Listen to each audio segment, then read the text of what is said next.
ang mga kwento ng pag-ibig, kwento ng buhay at kwento ng pag-asa dito sa Barangay Love Stories. Love Stories.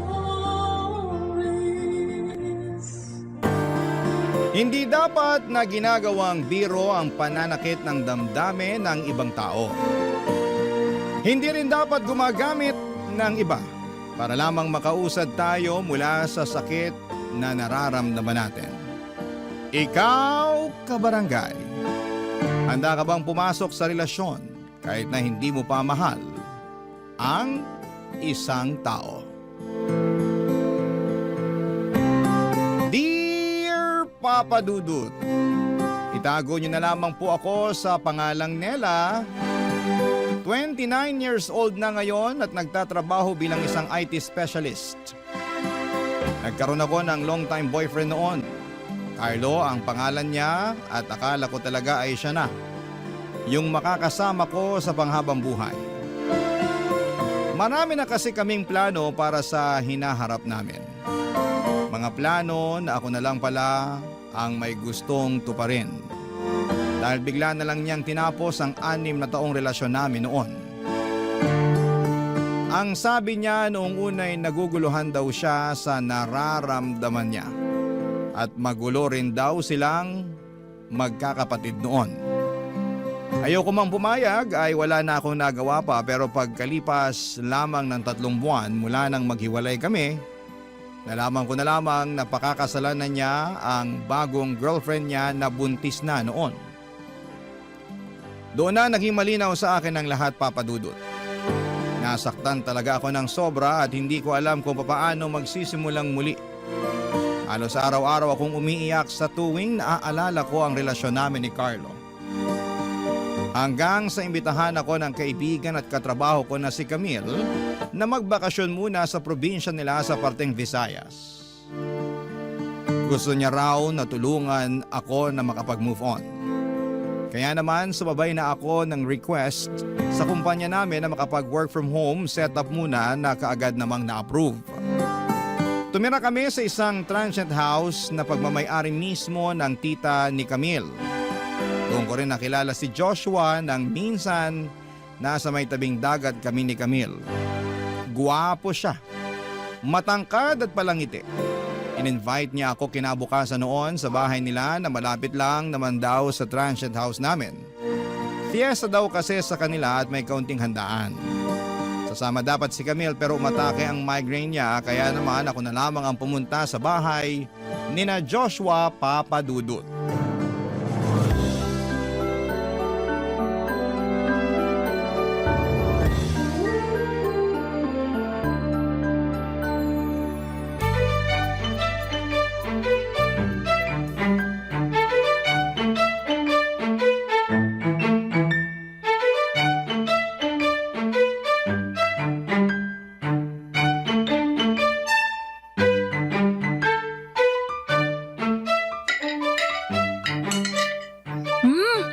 Ang sarap nitong pansit, Joshua. Mabuti naman at nagustuhan mo. Special recipe talaga yan ni Mama. Pero masarap talaga lahat ng pagkain na handa nyo. Itong pansit lang talaga yung pinakapaborito ko sa lahat. Iyan din kasi ang palaging request ni Joshua tuwing may handaan dito sa bahay. Di pwedeng mawala ang pansit na yan. Kahit nga yung ibang kamag-anak namin kapag pumupunta dito sa bahay, yung pansit din ang palaging hinahanap. Sayang nga lang at hindi sila makakapunta ngayon kasi may iba na silang nakaset na mga lakad. Okay lang yun, Joshua. Sigurado naman ako na may iba pang chance o okasyon pa na makilala ko sila. Sasarap ba naman ang luto ng mama mo? Mapapabalik talaga ako dito sa inyo. Akala ko nga, hindi mo magugustuhan ang mga simpleng pagkain na inihanda ko. Naku, sa quality at lasa ng mga niluto niyo po, pwedeng ilaban sa mga sikat na restaurant sa Manila yun, tita. Iyan naman ang malabong mangyari dahil wala naman akong balak magtayo ng restauran. Gusto ko lang talaga magluto. Nako, lalo na kapag may mga okasyon dito sa bahay. At natutuwa ako na nagustuhan mo ang mga niluto kong pagkain. Nako tita, sobrang nagustuhan ko po talaga. Kapag napadalas ako ng kain dito sa inyo, baka hindi na ako makilala ng mga magulang ko pagbalik ko sa Manila. Dahil sigurado tataba talaga ako sa sarap ng mga pagkain nyo dito. Nga pala, Nela, wala ka namang gagawin mamaya, no? Ipapasyal sana kita sa may perya mamaya. Ay, dumaan din kayo ng simbahan para makita ni Nela kung gaano kaganda ang simbahan natin dito. Yun kung okay lang naman sa kanya. Nako, oo naman po, ayos lang sa akin. Wala naman po kung kahit na anong lakad ngayon tita Mabuti naman kung ganon. Para makita mo na kahit maliit yung bayan namin, marami ka pa rin pwedeng pasyalan dito. Sigurado naman po ako na mag-e-enjoy ako sa araw na to kasi kasama ko si Joshua.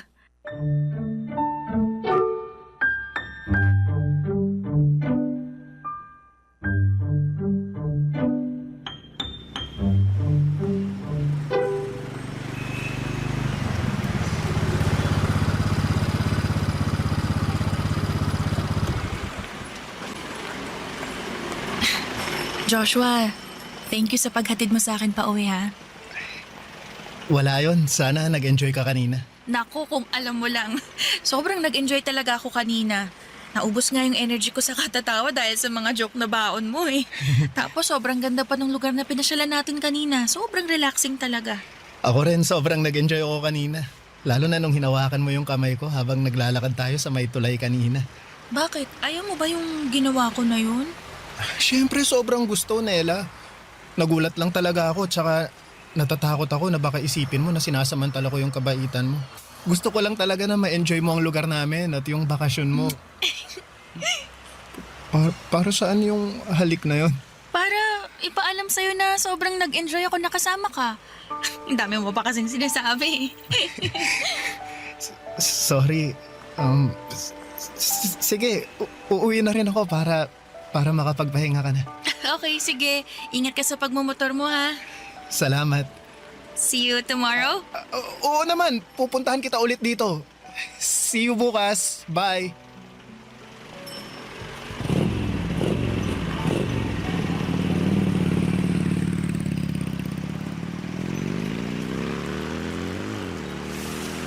Sus, nangangamoy love life na yata tayo dito, Kanina ka pa ba dyan sa likod ko, Camille? Ay, hindi naman. Pero kanina pa ako nakasilip doon sa may bintana. At nakita ko na hinalikan mo silip si Joshua. Grabe, sis! I'm so happy for you! Finally, makakalimutan mo talaga yung ex mo dahil dyan sa bago mong love life. Bagong love life ka dyan. Hindi ko jojowain si Joshua, no? Hala, bakit may goodbye kiss ka pa sa lips kanina? Ano ka ba? Etos lang yun. Gusto ko lang siyang pakiligin at saka yung sarili ko habang nandito tayo sa probinsya. Pero wala talaga akong balak dalhin sa Manila kung ano man yung meron sa amin ni Joshua, no? Hanggang dito na lang yun. Pagbalik natin ng Manila, back to reality na rin ako tas ibablock ko na rin yan si Joshua. Papadudot na padalas ang pagkikita namin ni Joshua. Palagi niya akong pinupuntahan sa transient house namin. Minsan dumadalaw siya doon pero mas madalas na namamasyal kami sakay ng motor niya. Pinakilala niya ako sa mga kaibigan at ibang kamag-anak niya. Palagi siyang tinutukso ng mga ito sa kung ano raw ba ang estado ng relasyon naming dalawa. Siyempre ngumiti lamang ako habang si Joshua ay namumula mga pisngi. Sa totoo lang, wala sa plano ko ang pumasok kaagad sa isang relasyon. Hinahayaan ko na mag-enjoy muna ako sa mga kung sino man ang makikilala ko. Nagkataon na si Joshua ang nandun sa probinsya at nag-i-enjoy naman talaga ako noon na kasama siya. Nakita ko naman na masaya rin siya lalo na kapag magkahawak ang mga kamay namin o kapag nilalambing at hinahalikan ko siya. Gusto ko naman si Joshua pero hindi ko siya nakikita na boyfriend ko ng pangmatagalan, Papa Dudut.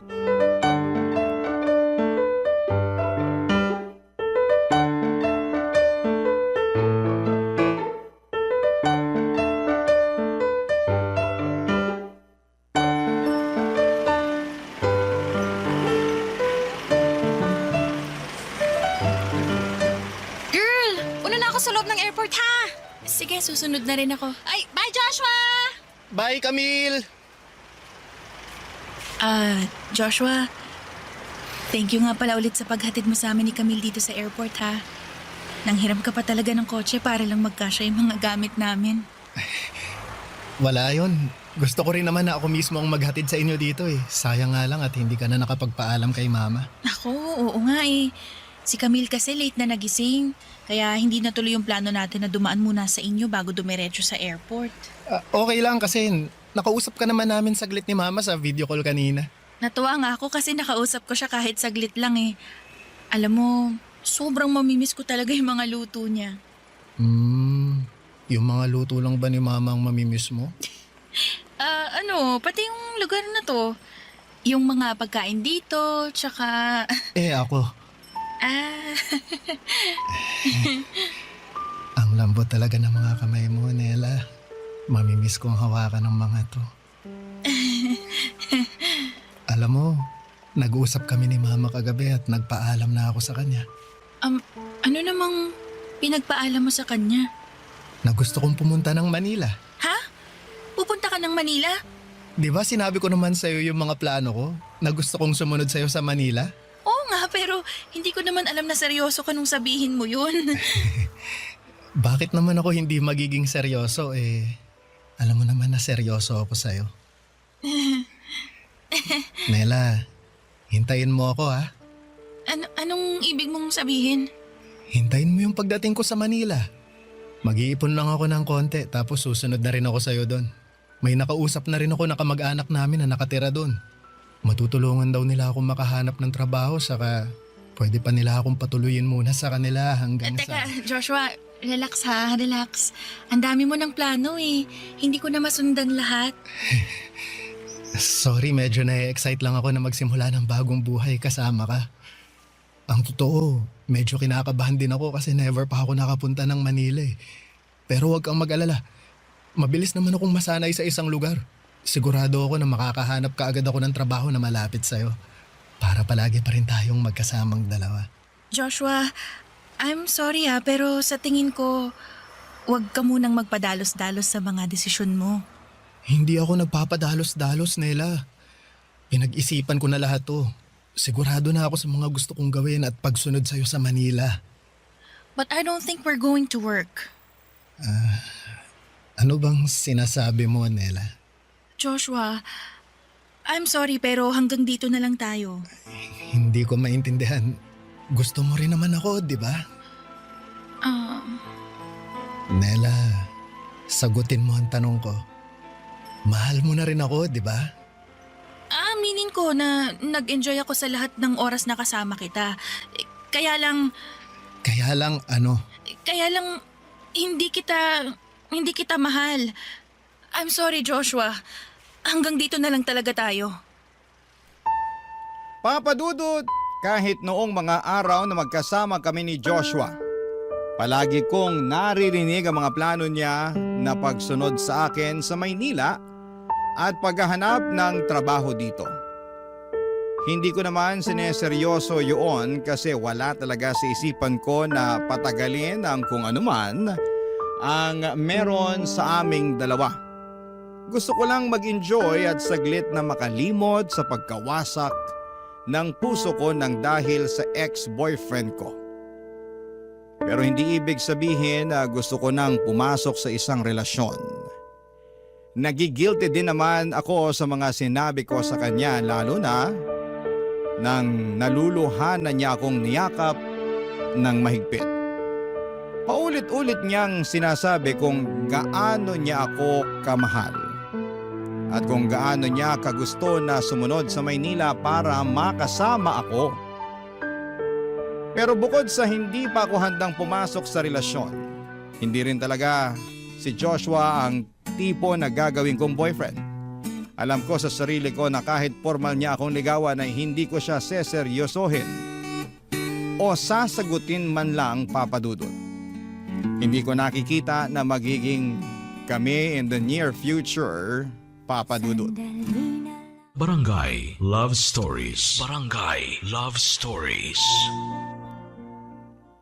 Papadudot nang makabalik ako ng Maynila ay naramdaman ko na kahit papaano ay nakatulong ng isang buwan ang pagbabakasyon at trabaho ko sa probinsya. Mula kasi noon ay hindi na ako gabi-gabing umiiyak ng dahil sa ex-boyfriend ko. Hindi ko na rin siya masyadong naaalala at kung pumasok man siya sa isipan ko ay napapailing na lamang ako at hindi na naiiyak kagaya noong bago pa lamang kaming naghiwalay. Si Joshua naman ay panay pa rin ang pagtitext at chat sa akin noon, papadudot. Halos araw-araw ay tumatawag din siya sa akin. Kahit blinak ko na ang number niya at mga social media accounts. Kaya lang gumagamit pa rin po siya noon ng ibang mga number at nagka-create pa ng ilang dami account para i-message ako sa aking Facebook. Minsan pa nga ay nagko-comment pa siya sa mga public post ko na kaagad ko namang dinidelete. Kaya naman nag-decide na po ako noong i-private na ang lahat ng mga social media accounts ko. Papadudot.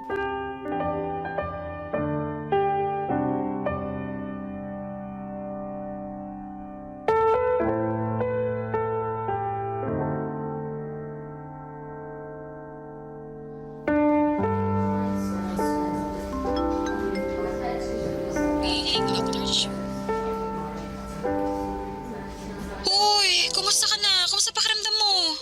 Ito, medyo mabigat pa rin yung pakiramdam ko pero mas okay naman kaysa kahapon. Pasensya na pala kung ikaw yung sumalo ng trabaho ko, ha? Ano ka ba? Ayos lang yun. Mas mahalaga na makapagpahinga ka ngayon. Ano daw ba yung sakit mo? Di ko pa nga alam kasi wala pa yung resulta ng blood at lab test ko. Ngayon pa lang makukuha ni Mami. Pero alam mo, pakiramdam ko dengue to eh. Talaga? Paano mo naman nasabi? Parang lahat kasi ng sintomas naramdaman ko kahapon eh. Kaya nung sabihin ng doktor na kailangan ko magpa-confine, pumayag na kagad ako.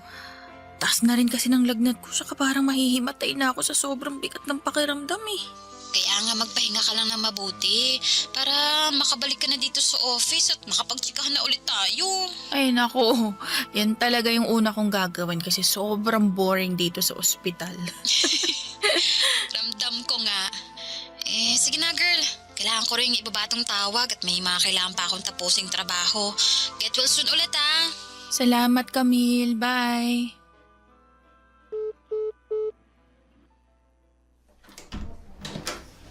Gising ka na pala. Opo, tumawag kasi si Camille kanina eh. Kumusta nang pakiramdam mo ngayon? Mas maayos na po kaysa kahapon. Ang haba rin po kasi ng tulog ko, umiepekto na rin siguro yung mga gamot na pinainom sa akin. Mabuti naman kung ganun. Nag-alala talaga ako kasi ramdam ko yung panghihina mo kanina. Tapos ang taas pa ng lagnat mo. Hirap pa nga rin po talaga ako makabangon kaya tumawag na po ako kagad sa opisina para ipaalam na hindi pa ako makakapasok. Siya nga pala, nakuha ko na nga pala ang mga resulta ng lab at blood test mo. Normal lahat ang resulta, Nela. Ha? Wala po akong dengue? Yun din ang akala ko na sakit mo pero wala ka daw dengue o kahit na anong sakit. Pero bakit iba po yung pakiramdam ko sa katawan ko? Para akong tatrangkasuhin na basta hindi ko maintindihan eh. Ano ba kasing ginawa niyo ni Camille sa bakasyon niyo at bigla ka na lang ng hina ng ganyan? Normal lang pong bakasyon tsaka pamamasyal. Wala po kaming kahit na anong extreme na activity na ginawa doon. Pero bakit naman parang masyadong nabugbog yung katawan mo sa pagod? Di ko rin po alam, Mami eh. Basta paggising ko kahapon, para akong nag-gym ng isang buong linggo dahil sa sobrang sakit ng katawan. Papadudot, sobrang weird talaga ng pakiramdam ko ng umaga na yon. Masakit lahat ng parte ng katawan ko. Pati paglalakad noon ay nahihirapan ako kaya pumayag na kaagad ako na magpa-confine. Sa dami ng test na ginawa sa akin ay hindi rin nila nalaman kung ano ang naging dahilan ng biglang panghihina ng katawan ko. Ilang ulit din nagtatanong sina Mami at Daddy noon tungkol sa mga ginawa namin sa probinsya. Inisip kasi nila na baka kung ano-anong activity ang ginawa namin kaya sumakit na lamang bigla ng gano'n ang katawan ko. Pero bukod sa pagtatrabaho sa transient house at pamamasyal kasama si Joshua ay wala na akong ibang natatandaan na ginawa namin. Mabuti na lang kahit papaano ay nagsimulang gumaan ang pakiramdam ko sa paglipas ng 3 araw. Umuwi na ako ng bahay at kinabukasan ay nakabalik na rin po ako sa pagtatrabaho. Nagsimula nang maging normal ang lahat sa buhay ko dahil hindi na rin nangungulit pa si Joshua. Pero isang kakaibang pangyayari ang naranasan ng katawan ko noon, Papa Dudut.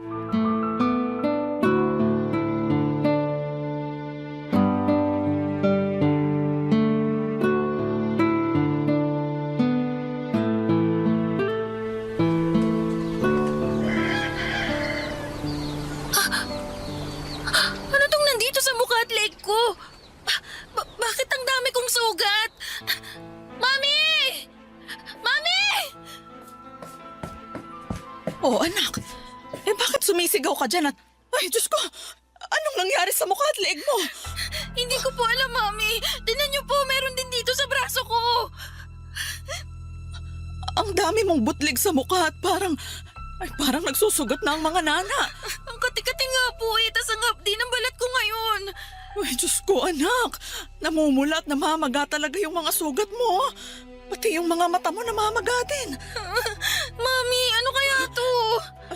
Hindi ko rin alam. Ang mabuti pa magpalit ka na ng damit at pupunta tayo ng ospital ngayon din.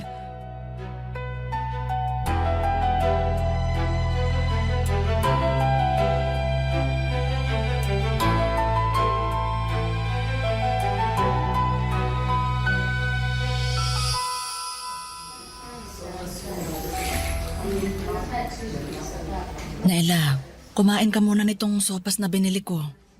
Wala po akong ganang kumain, Mami.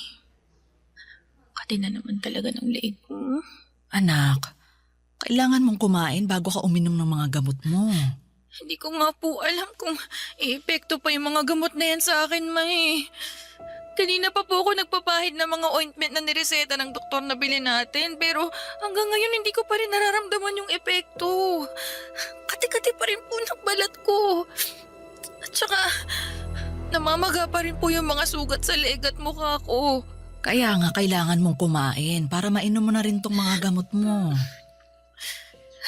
Nela?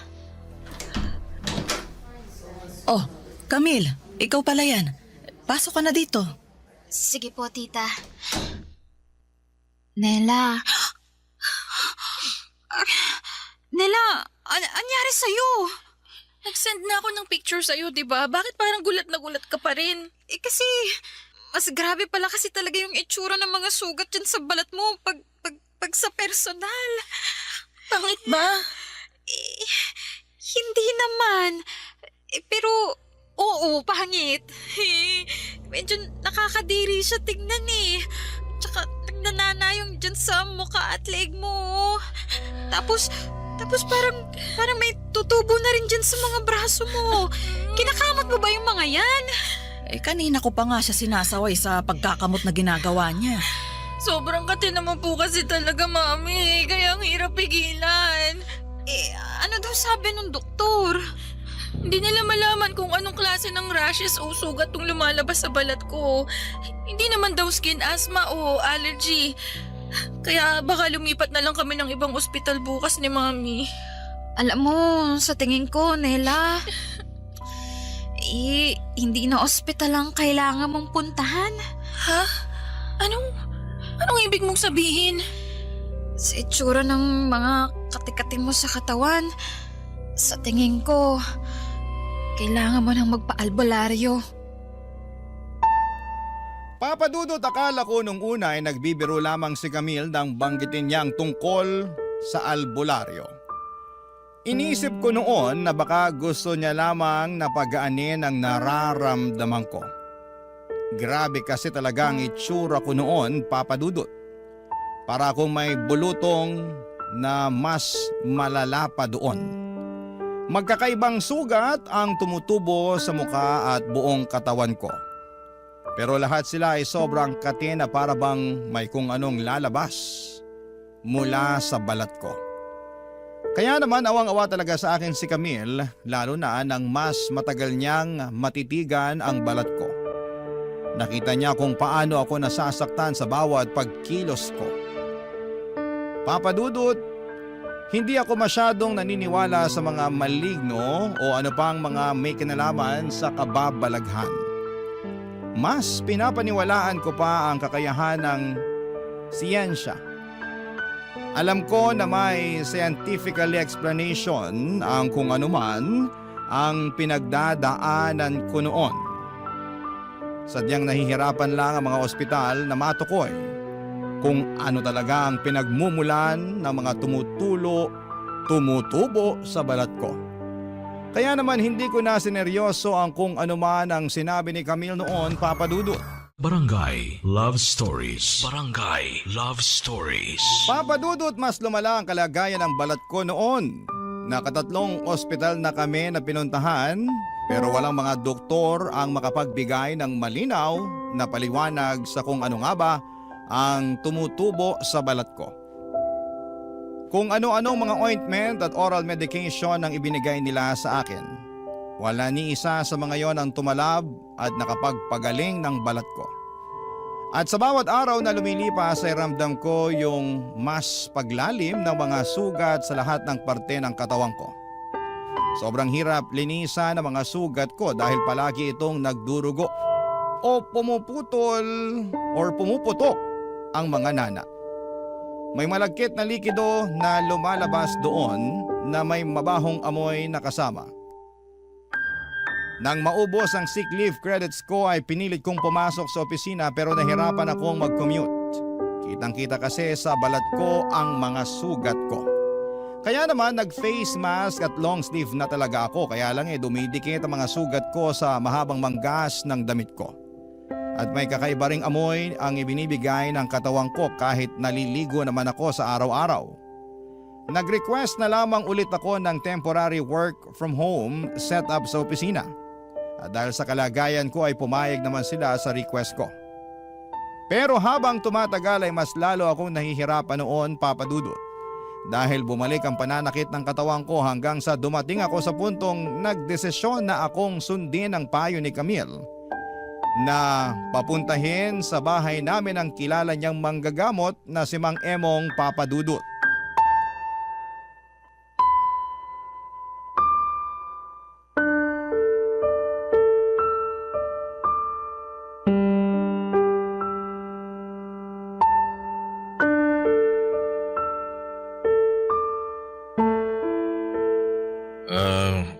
Kumusta na ang pakiramdam mo ngayon, Nela?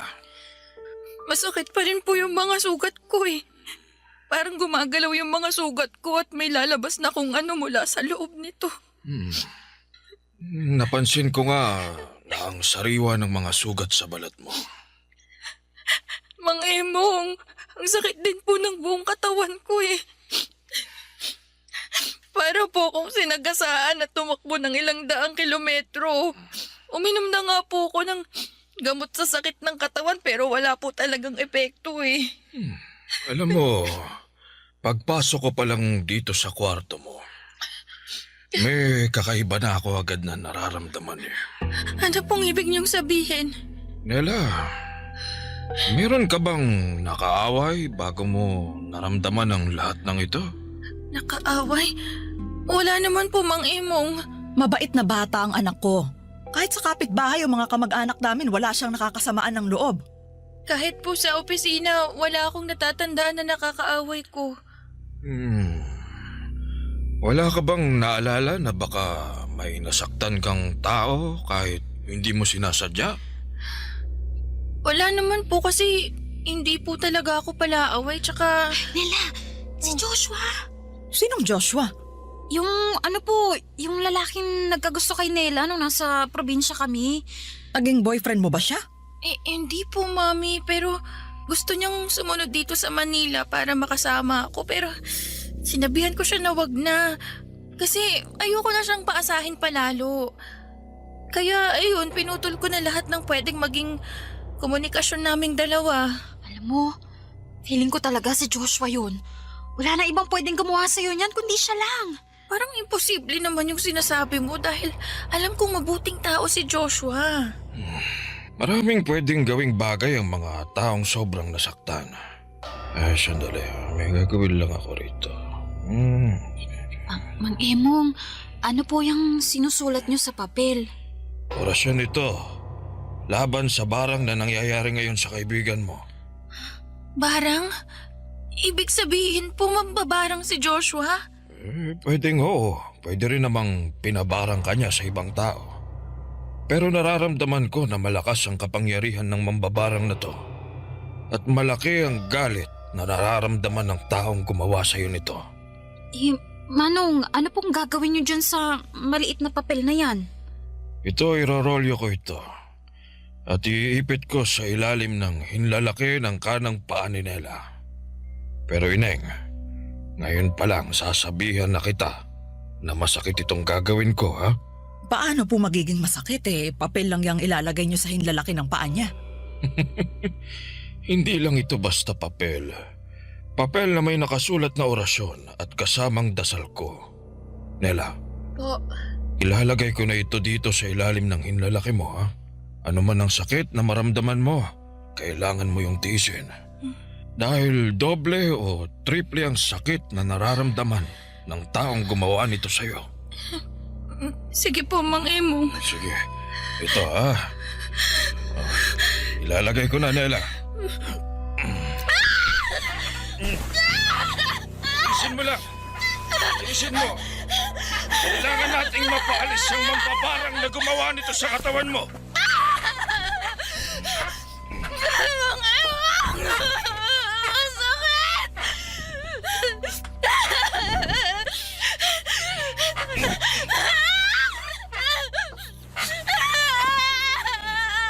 Kung sino ka mang mambabarang ka, tigilan mo na ang katawan ng babaeng ito! Ano po? Ang sakit na! Kailangan nating mapatigil ang mambabarang na yan. Tinisin mo ang sakit, Nela. Dahil mas nasasaktan ng mambabarang sa oras na to. Kaya ikaw mambabarang ka. Tigil mo na yung ginagawa mo sa katawan ni Nela. Tigilan mo na ang pambabarang mo sa kanya. Mang Emong, ayoko na po!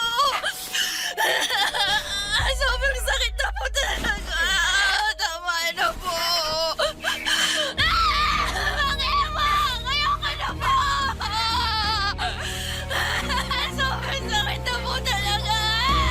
Tama na po!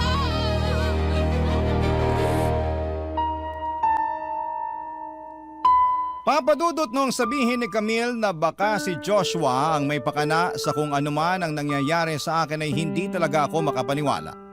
Kasi bukod sa hindi naman ako naniniwala sa kulam ay naniniwala ako na mabuting tao si Joshua. Kahit nasaktan ko siya, alam ko na hindi niya kayang gawin sa akin ang bagay na yon. Sa maikling panahon na nakasama at nakilala ko siya ay sigurado ako na mabuti siyang tao. Hindi ko rin alam kung may epekto pa ba talaga sa kanya yung ginawa ng albularyo sa akin, pero sobrang sakit talaga physically nung ginawa niyang pag-ipit ng rolyo sa daliri ng hinlalaki ng kanang paa ko. Pakiramdam ko ay parang sinusunog o pinapako ang daliri ng mga paa ko.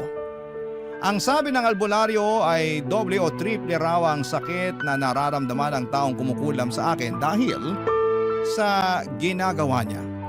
Pero pagkatapos nga raw ng lahat ng yon ay wala ring nangyaring pagbabago sa mga sugat ko. Mas lalo pang ang lumala ang mga sugat sa balat ko. Sinubukan naming kontakin si Joshua para humingi ng tawad sa kanya. Inunblock ko lahat ng social media account at cellphone number na ginamit niya noon para makontak ako. Kaya lang ay wala na rin akong makontak alinman sa mga account o cellphone numbers na yon. Papadudot.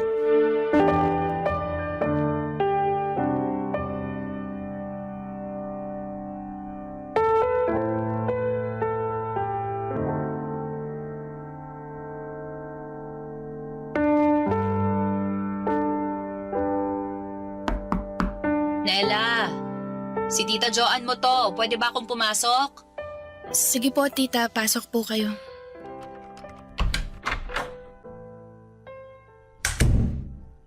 Kumusta ka na? Ayos lang naman po. Kanina ka pa hinahanap ng mga pinsan mo. Pero ang sabi ng mami mo, ayaw mo daw lumabas ng kwarto mo. Ayoko lang naman po na mapag-usapan ako sa labas, Tita Joanne. Nakikita niyo naman po yung kalagayan ko ngayon, di ba? Ang dami ko pong sugat sa balat. Ano bang sabi ng doktor na tumingin sa'yo? Hindi po nila matukoy kung ano tong tumubo sa balat ko eh. Ginamit ko naman po lahat ng nireseta nilang ointment. Ininom ko lahat ng gamot na kailangan kong inumin. Pero wala pong gumana ni isa sa mga yun. Nagpatingin na nga rin po ko sa ibang manggagamot eh. Ano naman ang naging resulta ng pagpapatingin mo sa manggagamot? Ang sabi niya po, pinabarang daw po ako nung taong galit na galit sa akin. May nakaaway ka? Kaya kanya pinabarang? May nasaktan po akong tao, tita. Hindi ko po sinasadya na paasahin siya sa bandang huli. Alam niyo, tita, sa totoo lang po, hindi naman ako naniniwala sa barang o sa kung ano pa mang mga kababalaghan eh. Pero sa tingin ko, deserve ko po kung ano man po yung nangyayari sa akin ngayon. Nela, wag mong sabihin yan. Nakasakit po kasi ako ng tao, Tita Joanne. Gumamit ako ng ibang tao para makamove on agad dun sa ex-boyfriend ko. Ginamit ko lang siya para sa sariling kapakanan ko. Kung totoo man po na pinabarang niya ako, hindi ko siya masisisi kasi nasaktan lang naman po siya ng dahil sa akin eh. Nasaktan siya dahil sa pagiging makasarili ko.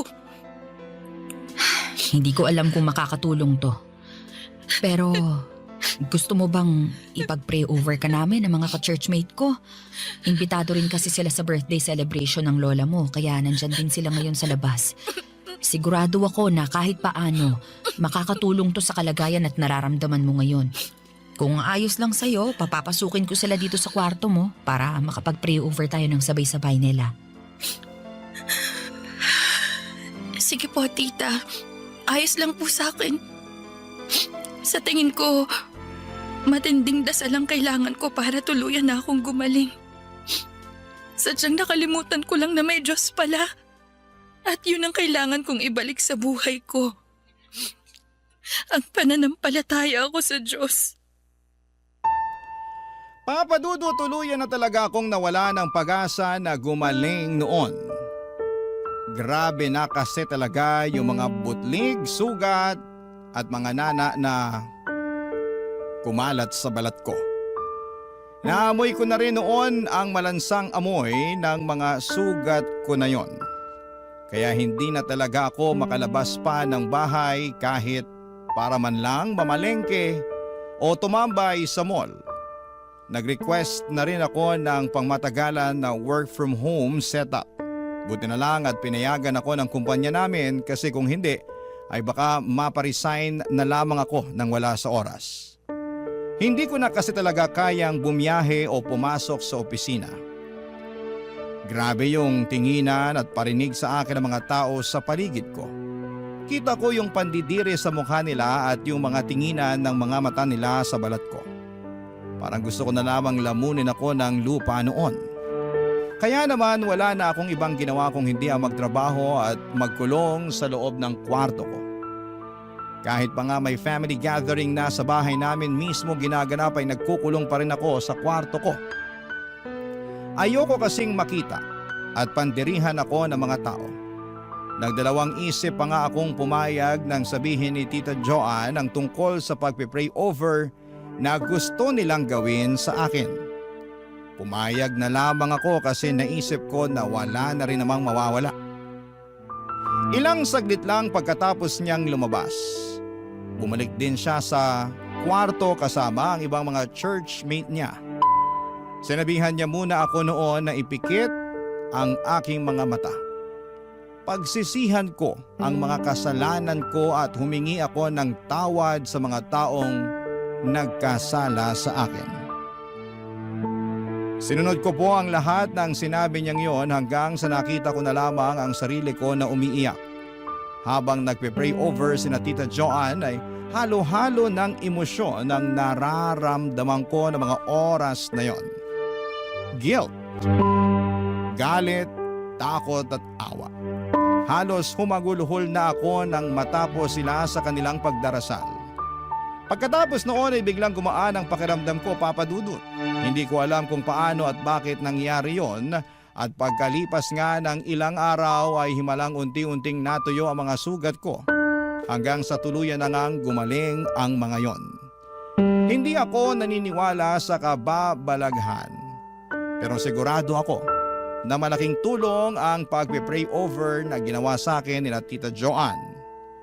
Ngayon po, Papa Dudut, 2 taon na rin ang nakalipas mula na mangyari ang lahat ng ito. Wala na akong naging balita pa kay Joshua. Hindi ko na rin sinubukan pang hanapin si Joshua at wala na rin ang mga sugat sa balat ko. Pero may naiwan na malalim na mga peklat na palaging nagpapaalala sa akin na huwag paglaruan ang damdamin ng ibang tao. Hanggang dito na lamang po ang sulat ko at sana po ay may naiwan po itong aral sa ating mga kabarangay. Ang inyong kapuso at kabarangay forever, Nela. Kwentuhan naman tayo dito sa comment section.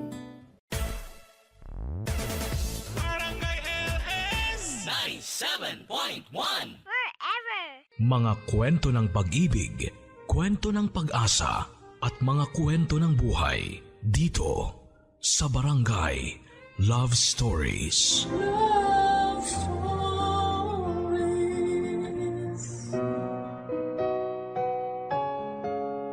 Hanggang saan mo kayang manahimik sa nakikita mong pagmamaltrato sa iyong kapwa dahil natatakot ka na mapahamak at madamay sa gulo ng iba?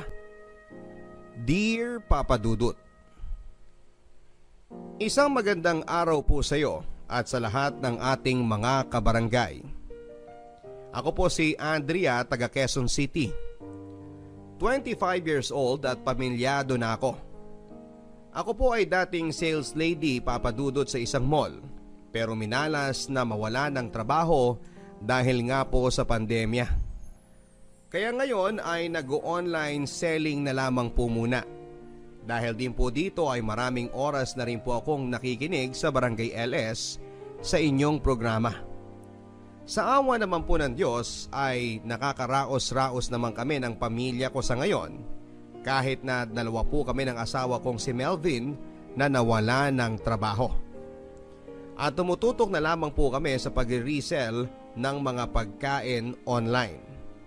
Sa tingin ko po ay medyo nakagaan dahil isa pa lamang po ang anak namin. At dahil din sa tingin ko ay kahit papaano ay naging mabait po ang tadhana sa amin. Dahil na rin sa isang magandang bagay na ginawa ko noong ako ay nagbubuntis pa lamang. Gayunman, ang magandang bagay ding pong yon ang nakapagbigay sa akin ng iba yung lungkot at sakit sa dibdib ko na hanggang sa ngayon ay dinadala ko pa rin. At eto na nga po, Papa Dudut, ang gusto kong ibahagi sa inyo at sa ating mga kabarangay. Nakatira po kami sa isang bliss type na lumang building.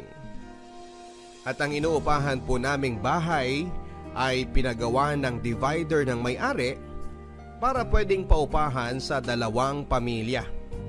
Medyo masikip po ang espasyo, pero okay na rin po dahil mura lang naman ang upa namin. Dito na po kami lumipat ni Melvin matapos naming magpakasal at bumukod sa mga pamilya namin. Dahil malapit din po ito sa pinagtatrabahuhan niyang restaurant, medyo maayos naman po ang lugar na nilipatan namin. Pero karamihan sa kanila ay magkakakilala na at kami lang ang baguhan. Kahit na building po siya ay halos ando na rin po ang lahat. May mga nagtayo ng maliliit na tindahan, may mga nagiinuman kung minsan at mga batang naglalaro sa pasilyo. Ang aming cashier po sa unit ay isang pamilya, mag-asawang nasa 40 to 50 years old na at may 3 anak. Ang panganay nila ay babaeng college na working student. Ang sumunod ay lalaki na parang magka-college na rin. At ang bunso naman ay nasa 12 to 13 years old na lalaki. Pero hindi ito nag-aaral dahil isa po siyang special child. Hello! Hello din. Ano pangalan mo? Andrea. Ikaw yung bago naming kapitbahay, no? Oo, ako nga. Ikaw, anong pangalan mo? Makmak. Nice to meet you, Makmak. Ha? Sabi ko, natutuwa ako na makilala ka. Ako rin. Ang ganda mo naman, Ate Andrea. Ay, thank you. May boyfriend ka na, ate? Ay, hindi. Asawa na. May asawa na ako. Parang ang bata mo pa. 22 na ako. Ha? Ano yun? 22. Ano yun? 22 years old. Matanda na ba yun? Oo. Ikaw, ilang taon ka na? Di ko alam. Di mo alam? Bakit hindi mo alam? Hindi ko alam eh. Ganun ba? Wala ka bang pasok ngayon, Makmak? Pasok saan? Sa eskwelahan. Ha? Di ka nag-aaral? Hindi. Makmak! Po! Nakuha mo na ba yung sukli ko kanina kay Aling Tess? Hindi pa po! Abay, punyemas ka naman bata ka. Inutil ka talaga. Kanina ko pa inutos Kunin mo na! Opo! Sige ate, alis muna ako. Okay. Sige, Makmak. Simula pa lang po ay hindi na maganda ang vibe sa akin ng pamilyang katabi namin, Papa Dudut. Malimit po silang nagsisigawan at parang lahat ay palaging mainit ang ulo. Bagay na nakaka-stress po sa akin ng husto lalo pat buntis pa ako noon. Pero ang pinaka hindi ko po komportable ay dahil palagi nilang sinisigawan si Makmak. Lalo pat isa itong special child. Tansya ko po ay nasa 12 to 13 years old na nga po ang bata. Pero parang ang pag-iisip niya ay parang pampitong gulang pa lamang. At dahil nga po sa kanyang kondisyon ay parang bata nga rin po talaga itong kumilos at magsalita. Kung minsan ay parang nagwawala at nagtatantrums din siya. Bagay na parang hindi na pagpapasensyahan ng kanyang mga magulang at mga kapatid. Nung una ay sinusubukan ko pa rin pong intindihin ang kanyang mga kamag-anak. Dahil wala naman po ako sa posisyon nila. Bilang isang buntis at magiging ina na rin po ng panahon na yon, ay iniwasan ko rin pong husgahan sila kaagad. Dahil sigurado akong tiyak na mahirap para sa isang magulang ang magkaroon ng anak na may espesyal na mga pangangailangan at kondisyon. Bagay na ipinagdarasal ko po talaga noon na hindi naman dumapos sa ipinagbubuntis ko. Pero habang lumilipas po ang mga linggo, ay mas nabahala na po ako sa aking mga naririnig na pagtrato nila kay Makmak.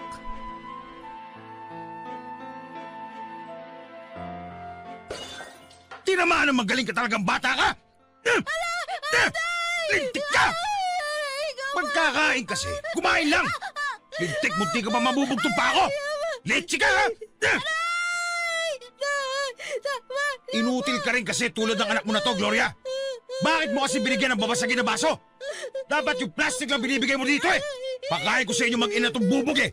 Nasa hugasan lahat eh! Ito kasing si Lester, tatamad-tamad! Dapat hinugasan mo na yung lahat ng mga kinainan! Pihira! Bakit ako sinisisi nyo? Ako ba nakabasag? Ako ba may tililing? Di naman ako yung abnormal Tumahimik ka ng lintik ka! Kundi mas lalo kang tatama sa akin! Gloria! Ilisin mo nga to! Lester! Ikaw na nga maglinis! Pambihira, ako na naman eh. Ako ba nakabasag? Ba't di nyo ipalinis nyo kay Makmak? Tanga! Kita mo na nga mahina ang utak niyan eh! Gusto mo bang dumugo yung kamay niyang kapupulot ng mga bubog? Bihira ka! Di hayaan nyo magsugat-sugat yung kamay niyan para matuto. Uisit, ang dami pa sinasabi! Linisin mo na, kundi pati ikaw tatama sa akin! Pesting buhay naman to. Bakit kasi hindi nyo pa ipasok sa mental yan para hindi tayo napeperwisyo pare-pareho? Sana masagasaan na lang yan. Diyos ko, eto na naman sila. Ano ba yan, Melvin? Mapapaanak ako ng maaga nito sa mga kapitbahay natin eh. Pabayaan mo na lang. Huwag ka na ma-stress. At saka kawawa si Makmak. Alam naman nila na special child yung bata. Tapos ginaganyan-ganyan nila. Baka pagod lang sa trabaho yung mag-asawa. Hala, kahit napagod pa yan, anak nila yon.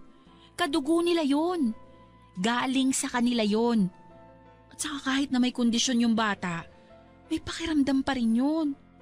Sa nangyayari yan, hindi malayong lumala pa yung kondisyon ng bata Pabayaan mo na. Huwag ka na lang magpa-apekto, lalo pat buntis ka. Melvin, natatakot ako. Paano kung yung anak natin? Anong ibig mong sabihin paano? Paano kung yung anak natin maging katulad ni Makmak? Huwag ka na mag-isip ng ganyan. Kakaisip mo ng kung ano-ano, lalo may stress yung anak natin Pero paano nga kung mangyari? Sobrang dalang lang naman ng ganyang kondisyon. At saka alam ko na mamana yan. Wala naman sa atin ang may lahing ganyan. Hindi pa rin tayo nakakasiguro. Tama na. Huwag ka na mag-isip ng kung ano-ano. Makakasama yan sa bata. Huwag ka na magpa-apekto sa mga yan.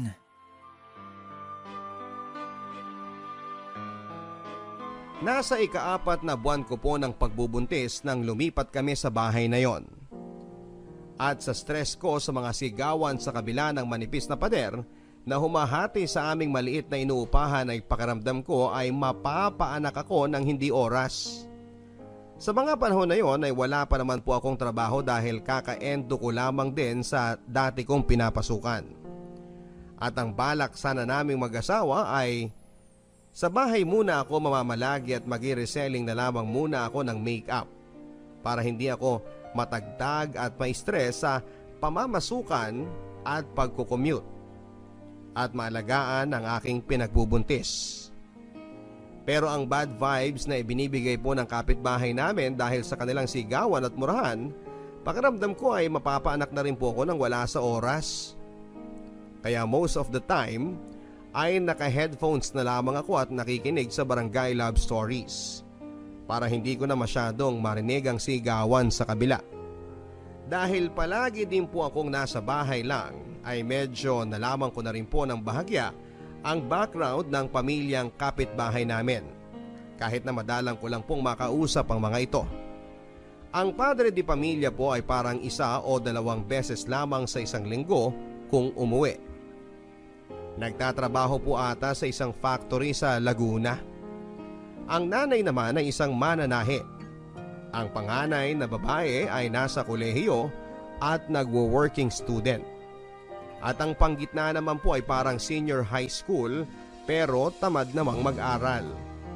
At si Makmak nga po na bunso ay ang palaging nasa bahay lang din kasama ng nanay niya at hindi po nag-aaral. Buong araw ay halos bukas ang TV nila. Bilang mga kapitbahay ay wala din naman po silang masyadong pakialam sa amin. Tulad ng pagtrato rin po nila sa isa't isa na kanya-kanyang buhay. At parang akala mo'y hindi sila magkakadugo at iisang pamilya. Ang iba naman po na aming mga kapitbahay ay nakagaanan ko naman po ng loob kahit na papaano. At batay nga po sa mga minsang pakikipagkwentuhan ko sa kanila, ay napag-alaman ko rin po na hindi naman po pala talaga taga doon ang pamilyang nakashare namin sa inuupahan naming bahay. Nauna lang po sila sa amin ng mga 5 taon. At nung una ay hindi pa nga daw po nila masyadong napansin na may kakulangan sa pag-iisip si Makmak dahil nga ito'y bata pa noon. Pero habang lumalaki po ito, ay napansin na nila na may kakaiba dito. At wala din itong naka-close na mga bata o kalaro dahil ilang na makipaglaro ang ibang mga bata sa kanya dahil sa kanyang kondisyon. Nasayangan po ako kay Makmak, Papa Dudut, at naaawa din. Mabait po ang bata, malambing. Yun nga lang ay kung minsan ay makulit talaga at mahirap kausap. Kung minsan ay bigla na lamang pong kakatok sa amin at magbibigay ng kung anong chichirya na kinakain niya o pagkain at makikipagkwentuhan. Bagay na pinapayagan ko din naman po dahil wala rin akong halos kausap sa amin. Dahil ang asawa ko po ay buong araw na nasa trabaho. At kahit papaano ay naramdaman ko na nananabik ang bata sa tao na maging mabait at palakaibigan sa kanya. Dahil ang lahat po sa lugar namin, pati mga bata at maski na ang sarili niyang pamilya ay istorbo at katawa-tawa ang tingin sa kanya.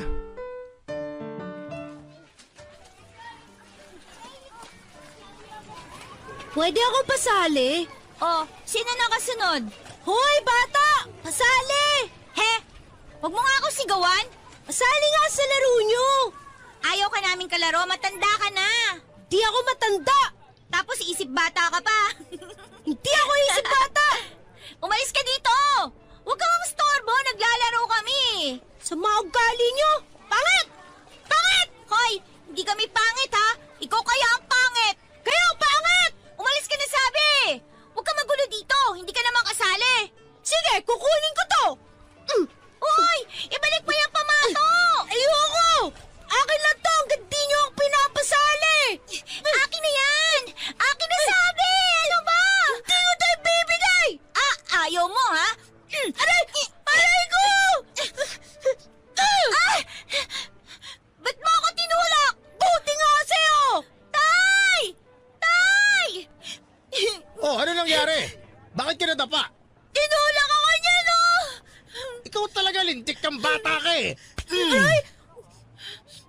Ang laki-laki mo na? Nakikipag-away ka pa dito sa mga mas maliliit sa'yo? Anong nangyayari? Eh, yung sinto-sintong yan, tinulak yung anak ko eh. Ano, Tenten, nasaktan ka ba, anak? Opo! Pagpasensyahan nyo na, alam nyo naman yung kondisyon ng bata. Eh, kaya nga dapat kinukulong yan sa bahay. Mamaya kung ano pang gawin yan dito eh. Hindi naman ho siguro. Tsaka hindi naman po pwedeng ikulong lang yung bata. Hoy, huwag ka nga nakikialam dito. Ilayo mo sa akin yung sinto-sintong yan. Pauwiin mo niya sa kanila. Kung hindi, papabarangay ko yung mga magulang yan. Isasama pa kita. Grabe naman ho kayo, Mang Tiklo. Tahan na, Makmak. Tara, uwi na tayo dun sa bahay nyo. Halika. Ate, huwag niyo po ako susumbong kay Mama. Papagalitan po ako nun pag nalaman niyan may nakaaway ako. Sige, huwag ka mag-alala. Hindi ko sasabihin.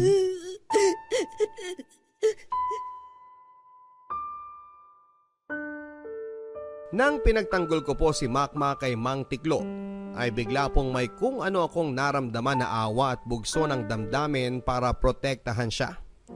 Siguro po ay dahil sa ako ay buntis kaya ang motherly instinct ko ang naging malakas. Pero matapos po ng pagkakataong yon, nang nanindigan ako sa isang malaki, masungit at higit na malakas na lalaki kesa sa akin, ay may malaking bahagi po sa akin ang nakaramdam at nagdesisyon na maging tagapagtanggol at tagaprotekta kay Makmak. At sa tingin ko po ay unang pagkakataon din po yon na nakaramdam na may kakampi at kaibigan si Makmak. At dahil din po sa pangyayaring yon ay mas napalapit din sa akin ang loob ng bata. Naging mas madalas po ito na kumakatok sa amin para makipagkwentuhan. At minsan nga po ay nasisita na ito ng nanay niya dahil baka raw nakakaistorbo na sa akin. Pero hinahayaan ko lang din po ang bata, Papa Dudut, dahil kahit na nga kung minsan ay may pagkamakulit, kahit papaano ay naaaliw din naman ako sa kanya. At sa tingin ko po ay siya rin po ang una kong tunay na naging kaibigan sa lugar na yon. Hindi kasi katulad ng mga normal na mga tao na po pwedeng nakangiti sa harap mo pero kung ano-ano na pala ang sinasabi sa likod mo. Ang mga katulad po ni Makmak ay busilak ang puso at sasabihin ng diretsyo kung ano ang totoong naiisip nila. Hindi katulad ng ibang mga normal na tao na pwede kang traidorin. Ang mga katulad ni Makmak, Papa Dudut, ay hindi ka pag-iisipan ng masama at wala ring hangarin na manloko ng kapwa.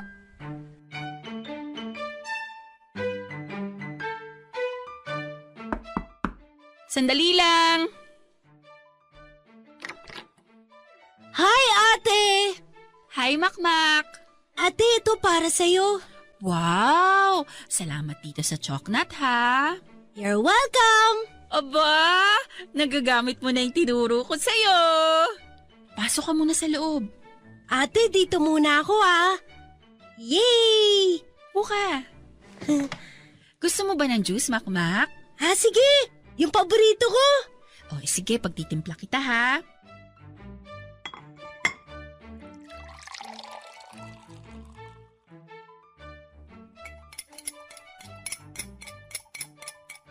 Ito. Thank you! Wow, very good. Marunong nang mag-thank you.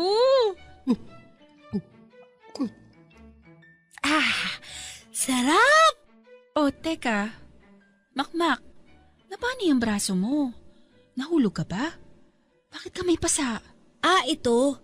Nung isang araw kasi umalis si Mama, ako lang sa bahay. Kaya tinali ako ni Kuya Lester. Ha? Anong tinali?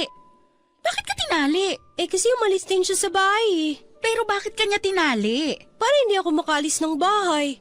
Hala, sinumbong mo ba siya sa mama mo? Ha? Si Kuya Lester mo. Sinumbong mo ba siya sa mama mo dahil tinali ka? Hindi. Bakit hindi? Tinakot ka ba niya? Hindi. Dapat sinabi mo nga sa mama mo para napagsabihan ng kuya mo na wag nang gawin yun. Tinatali naman nila ako palagi. Ano? Sino? Silang lahat. Si Mama, si Papa, si Ate, si Kuya. Pag umaalis sila, tapos ako lang naiwan sa bahay. Pero bakit ka tinali?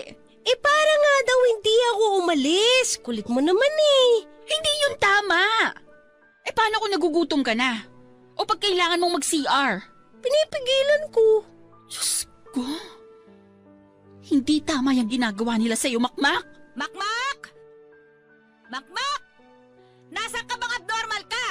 Ay, tawag na ako ni Mama. Sige, bye-bye ate.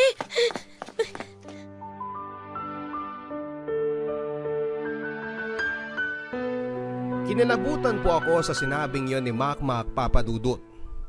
Hindi ako makapaniwala na nagagawang saktan siya ng pamilya niya. At ang itali pa siya na parang hayop lang kapag kailangan niyang maiwang mag-isa lang sa bahay. Gayon pa man ay 1,000 mga bagay pa rin ang tumatakbo sa isipan ko noon. Inilagay ko din po ang sarili ko sa posisyon ng mga magulang ni Makmak. Kung ako ay magulang na nagtatrabaho at kailangang kumita ng pera para makakain, pero may anak ako na parang si Makmak na maaaring aksidenteng makasakit ng iba o ng sarili dahil sa kanyang kakulangan sa pag-iisip, ano nga ba ang dapat kong gawin? Paano kung wala nga akong mapag-iwanan sa kanya?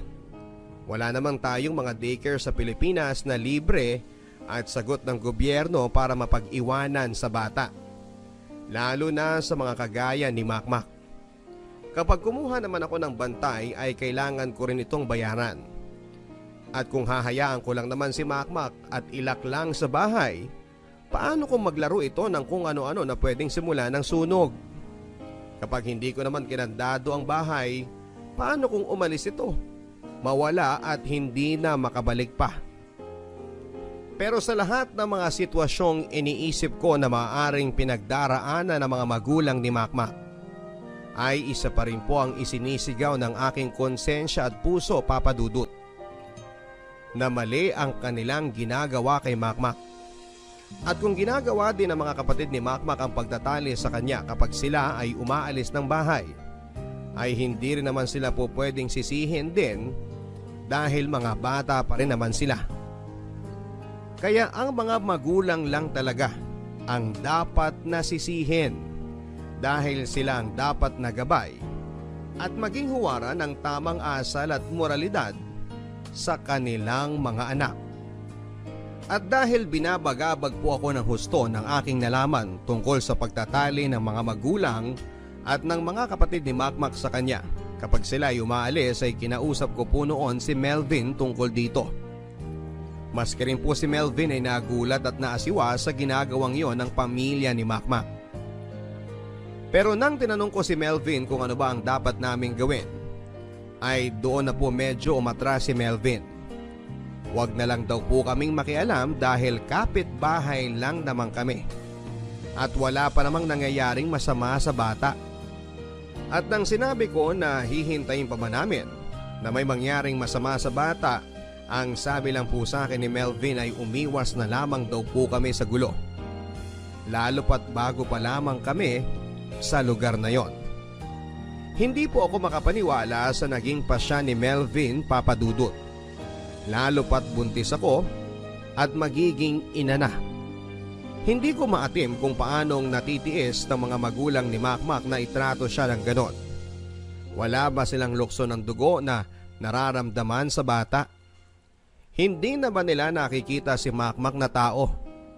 At dahil ilang gabi rin po akong hindi mapakali sa kakaisip sa pagmamaltrato ng mga kapitbahay namin sa sarili nilang kadugo, ay nagpasya po ako na kausapin ang nanay ni Makmak, Papa Dudut. Kahit na sinabihan pa ako ni Melvin na huwag nang makialam.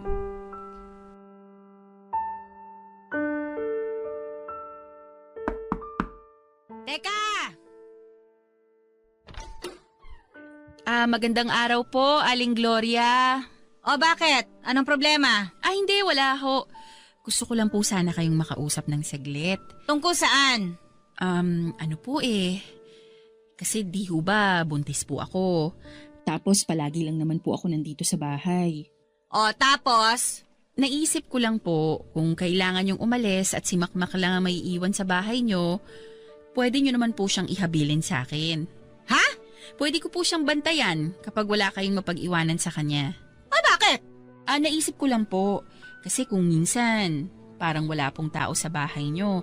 Tapos naiisip ko baka mag-isa lang si Makmak sa bahay. Siyempre po sa kondisyon niya, nag-aalala po ako. Bakit mo naman naisipan yan? Kailangan mo ng trabaho? Wala kaming ekstrang pambayad sa bantay ha? Naku, hindi po. Wala pong bayad. Libre ko pong gagawin. Parang magkaibigan na rin naman po kami ni Makmak. Nakagaanan ko na po ng loob yung bata. Hindi, wag mo kaming intindihin. Salamat na lang. Aling Gloria. Ano? Nung isang araw ho kasi pumunta sa akin si Makmak. Tapos nakita ko may pasa siya sa braso. Tapos? Bata yan sintu-sintu pa. Malamang tumama yan sa kung saan lang. Ang sabi niya ho sa akin dahil daw po yun sa pagkakatali sa kanya ng Kuya Lester niya. Ngayon? Kaya nga po ako nagbobolontaryo na akong magbabantay sa bata. Kesa naman pong ganyan na itinatali niyo siya kapag wala kayo sa bahay. Ano gusto mong palabasin, ha? Na masama kaming magulang? Hindi naman po yun sa ganon. Yun ang pinapalabas mo ha? Akala mo kung sino ka? Bagong salta ka lang naman dito. At hindi ka pa ina. Kaya huwag ka magmamagaling dyan.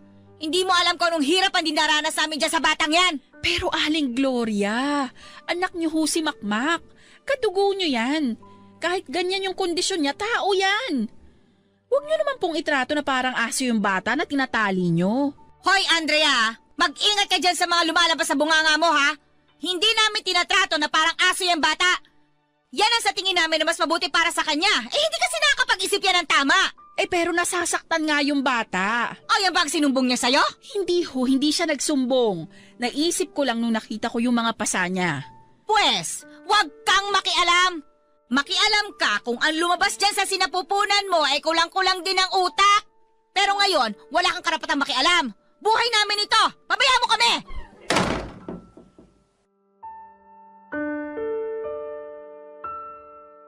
Nang makausap ko po ang nanay ni Makmak, ay doon ko lang po nadiskubre kung gaano po nila parang kinakasuklaman ng bata. Pero naisip ko po na marahil ay ganon ang kanyang reaksyon sa kanyang anak. Dahil baka hindi rin po niya matanggap na nagkaroon siya ng isang anak na may kakulangan sa pag-iisip. Marahil ay sinisisi po niya ang kanyang sarili sa naging kondisyon ni Makmak. O baka marahil ay naiisip niya na may mali sa lahi nila mag-asawa. Kaya't kagaya ni Makmak ang lumabas sa kanila. Isang bagay na hindi siguro nila matanggap at baka posible pa nga pong ikinakahiya nila. Kaya mas lalo po akong nalungkot at nabahala para kay Makmak. Ngunit isa pong ikinabahala ko ay mula nang kausapin ko ang mga magulang ni Makmak ay madalang ko na rin po itong nakikita. Hindi na po kasi kumakatok sa amin at nakikipagkwentuhan sa akin kagaya ng dati. Kung minsan nga po pakiramdam ko ay iniiwasan ako ng bata. Dito po ako kinabahan ng husto dahil parang nakasama pa lalo ang pakikipag-usap ko sa nanay ni Makmak. At baka dahil sa nangyari ay mas naging malupit sila sa bata.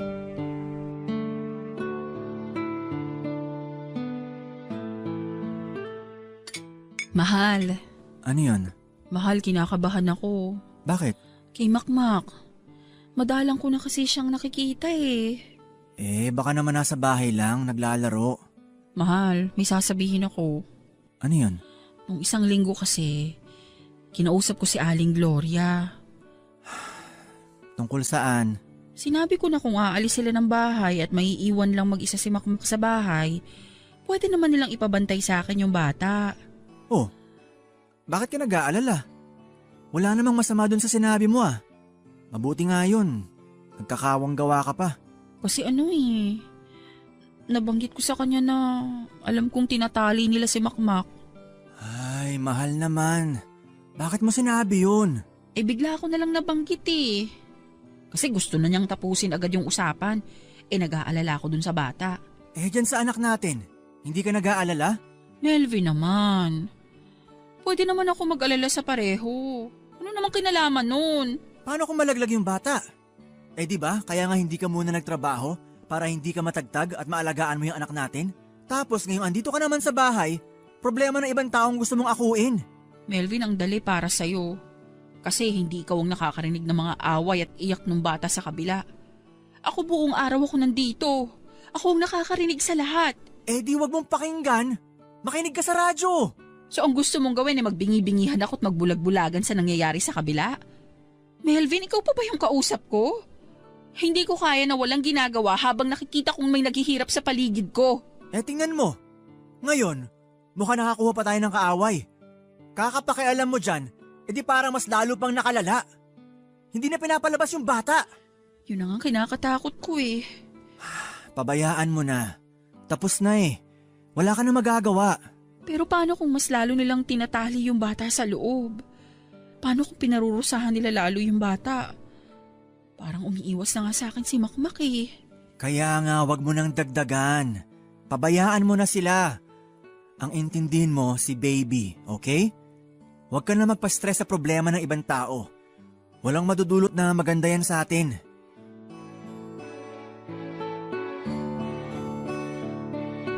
Matapos ko pong makipag-usap kay Melvin, ay mas lalo pong bumigat ang pakiramdam ko, Papa Dudut.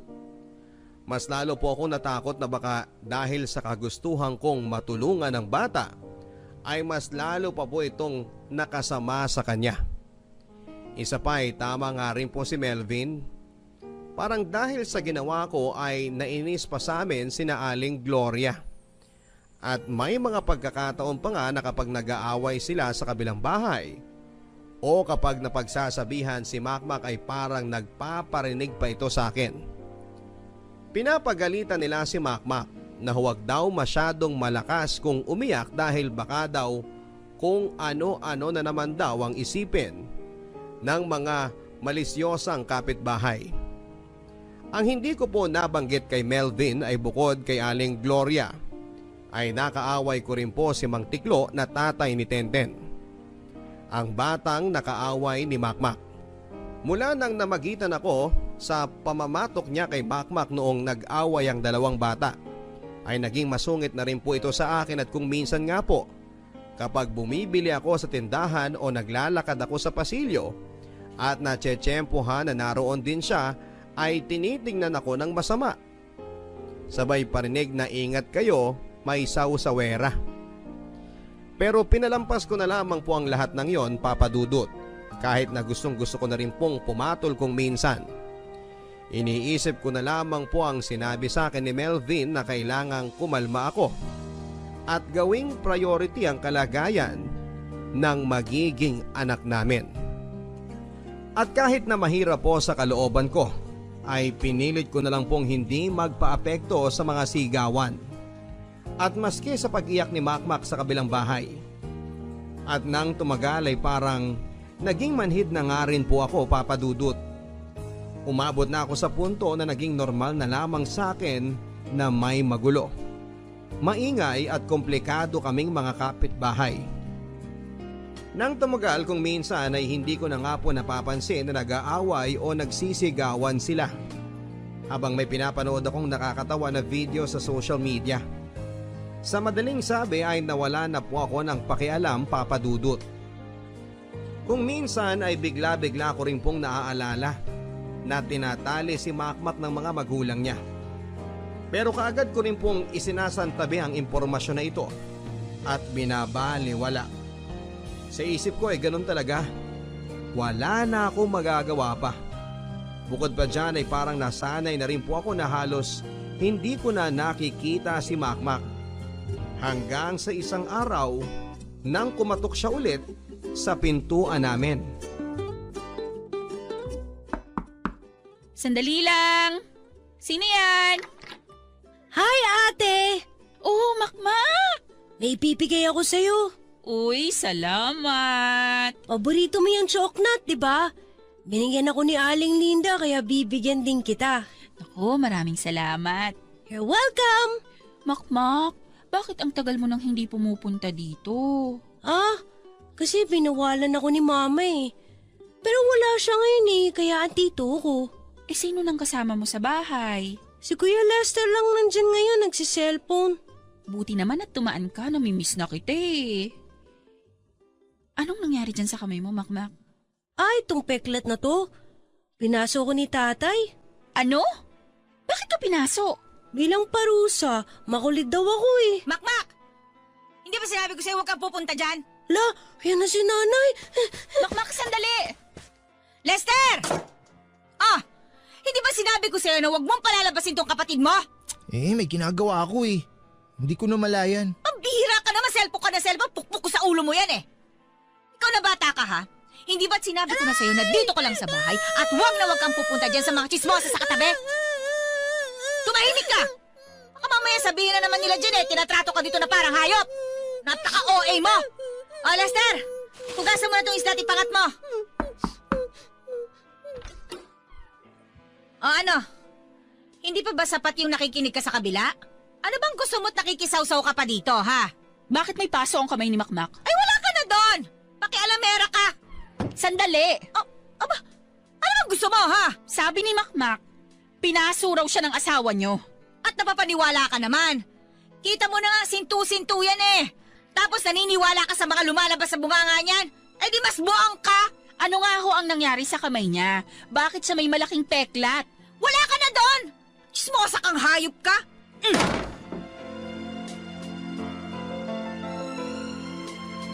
Muli pong danumbalik ang lahat ng galit ko sa pamilya ni Makmak, Papa Dudut. At kasabay po noon ay tinamaan din ako ng matinding guilt. Guilt dahil kinalimutan ko ang kalagayan ni Makmak. At guilt dahil ako na nga lang po ang pupwedeng makatulong kay Makmak, binigo ko pa siya. Kinausap kong muli si Melvin tungkol sa nangyari. At kagaya ng dati, ang sinabi pa rin niya sa akin ay huwag daw akong makialam. Ipinipilit ko po sa kanya na kapag pinatagal pa namin yon ay baka mas malala lang ang gawin nila sa bata. At nang sinabi ko po kay Melvin na isumbong na namin ang aming kapitbahay sa mga otoridad ay naggalit po siya sa akin. Tulad po ni Aling Gloria, ang sabi sa akin ng asawa ko ay huwag daw akong masyadong OA.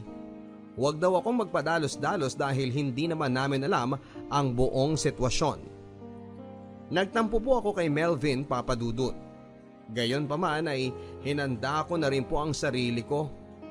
Nagre-research po ako online ng mga tao at grupo na po pwedeng makatulong kung sakasakali na umabot sa puntong kailangan ko na talagang i-report ang mga magulang ni Makmak. At matapos nga lang po ng ilang linggo ay kinailangan ko nang gawin yon.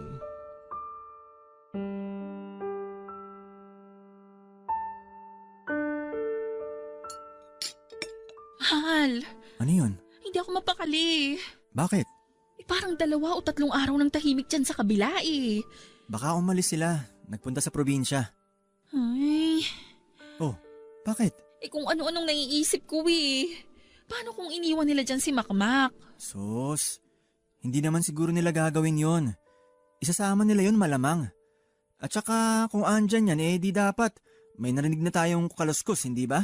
Yun na nga Ewan ko, kanina parang may naririnig akong kumakaluskos. Baka daga lang. Parang may boses nga Oh, ayan na naman. Diyos ko, ano ba yun? Melvin, dali! Buksan na natin dyan sa kabila. Huy, teka, huminahon ka. Baka daga lang yan. Paano kung si Makmak na yan? Melvin, dali! Kunin mo yung martilyo! Anong balak mo? Mag-trespassing? Bahala ka! Akin yan!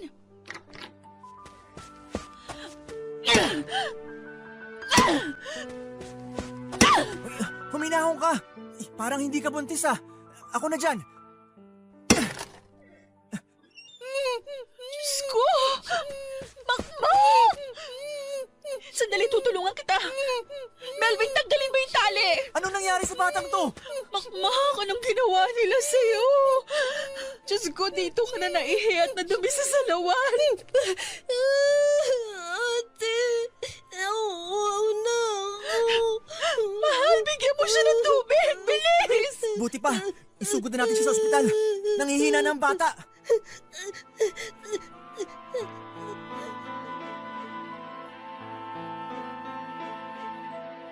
Nang matagpuan po namin si Makmak ay nakahandusay ito. Nakatali ang mga kamay at ang mga paa. Basa ang salwal dahil sa ihi at tae. Nagdidiliryo din siya. Nang nahimasmasan na po at naging maayos na ang lagay ni Makmak sa ospital, ay doon po niya dahan-dahang naikuwento ang nangyari. Nalaman po namin na binigyan pala siya ng pampatulog at nang magising na siya, nakakulong na siya sa loob ng kwarto. Nakatali pa ang mga kamay, paa at may busal pa ang bibig. At halos magtatatlong araw nang hindi umiinom at kumakain. Hindi ko po ma-imagine, Papa Dudut, kung anong klaseng hirap ang dinanas ni Makmak. Pero mas mabigat pa po ang naramdaman kong guilt. Wala kaming kaalam-alam ng asawa ko na ilang metro lang ang layo sa amin ay mayroon na palang isang bata na nakakulong at nagdidiliryo na sa gutom at uhaw. At mas lalo pa pong bumigat ang dinadala ng aking konsensya. Nang matapos po ang ilang araw mula nang dalhin namin siya sa ospital, ay hindi po kinaya ng dati ng mahinang katawan niya ang dehydration at mga komplikasyon na sinapit niya sa mapait na karanasan. Binawian po ng buhay si Makmak, Papa Dudut. Sa tulong po ng ospital at sa pagdunog ko sa tulong ng organisasyon na nahanap ko online, kinasuhan po ang mga magulang ni Makmak. At batay sa investigasyon ay umuwi pala mula sa probinsya ang mga magulang ni Makmak dahil may inaasikasong lupa. Naiwan ang magkakapatid sa bahay pero ang panganay nila ay naglakwatsa rin kasama ng mga kaibigan. At naiwan na lang po si Makmak at ang kuya Lester niya. Matapos ang isang araw ay umalis din ang kuya ni Makmak at naglarmienda rin kasama ang mga barkada. Pero bago po ito umalis ay binigyan muna ng pampatulog si Makmak, itinali, binusalan at ikinulong sa kwarto. Naging malaking gulo at usap-usapan po sa lugar namin ang nangyari kay Makmak at ang kasong hinaharap ng mga magulang niya. At doon lang din po tinabla ng konsensya ang mga kapitbahay namin. Kaya nabaliktad na po ang sitwasyon. Kung dati chismosa at sausawera ang tingin nila sa akin, ay bigla akong naging bayani sa paningin nila. At ang mga dating tumatawa at nambubuli kay Makmak dahil sa kanyang kondisyon ay abot langit na rin po ang naging pagsisisi. Samantala ay hindi nagtagal ay umalis na nga rin po ang pamilya ni Makmak sa lugar namin. At dahil nakulong ang mga magulang ni Makmak, ay nagkawatak-watak din po ang mga bata na kinupkup na muna ng pansamantala na mga tiyahin at yuhin. Matagal po bago ako tuluyang nakarecover sa aking pagluluksa sa nangyari kay Makmak, Papa Dudut. At magpahanggang sa ngayon ay may bahagi sa akin pa rin ang nagigilty dahil pakaramdam ko ay kulang ang nagawa ko. Ilang buwan din po akong hindi nakatulog dahil sa pagkabagabag sa pagkamatay ni Makmak. At halos araw-araw ay umiiyak ako noon at humihingi ng tawad kay Makmak sa aking mga panalangin. Gumaan lang po ang pakiramdam ko noong nag 1-year death anniversary si Makmak at may isang maliit na puting paru-paro ang dumapo sa akin at nanahan sa bahay namin ng isang buong araw. Sigurado po ako na si Makmak yon, Papa Dudut, at pahiwatig niya sa akin yon na kung nasaan man siya ay tahimik at nasa payapang estado na siya. Sana rin po ay pahiwatig na yon na napatawad na niya ako. Gayon pa man ay may bagong bumabagabag sa amin ng asawa ko, Papa Dudut. Ang panganay po kasi namin ay 2 taon na pero hindi pa rin nagsasalita.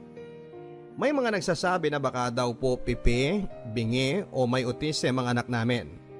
Kaya pagkatapos ng quarantine ay balak po namin na ipatingin siya sa espesyalista.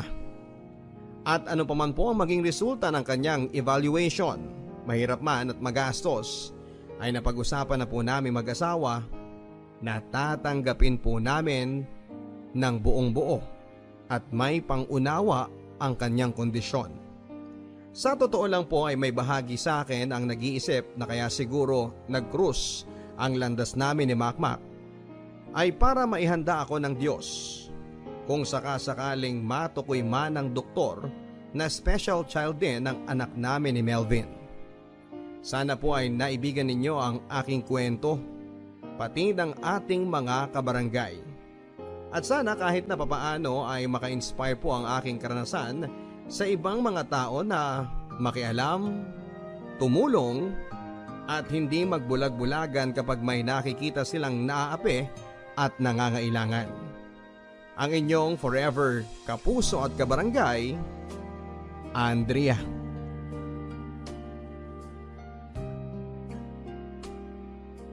Mga kwento ng pag-ibig, kwento ng pag-asa at mga kwento ng buhay dito sa Barangay Love Stories.